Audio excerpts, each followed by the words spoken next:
ازيكم يا شباب، عاملين ايه؟ يا رب تكونوا بخير وكويسين. طبعا كله بيتكلم عن تكساس برو اندرو جاكد.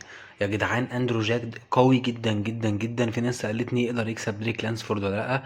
الراجل ده يا شباب يقدر يكسب دريك لانسفورد لانه اطول منه وعضلات زي ما انت شايف كده. بصراحة انا بحب شكل اندرو جاكد جدا، ومن الناس اصلا اللي كانت متابعة اندرو جاكد قبل ما يحترف. ايه ده؟ ايه ده يا جدعان بجد؟ ايه العضلات ال 3 دايمنشنال دي؟ بص، فرونت دبل بايسب قوي جدا جدا. معانا برضو مستر اولمبيا، والراجل انا بحبه جدا جدا، وما اقدرش اشكك ان هو اقوى حد في الوقت الحالي، اقوى من اي حد. ديريك لانسفورد قوي جدا جدا. يعني بص، البوزيشن ده بيقول للكل انا مستر اولمبيا اند ان انا هستي مستر اولمبيا السنه دي برضو.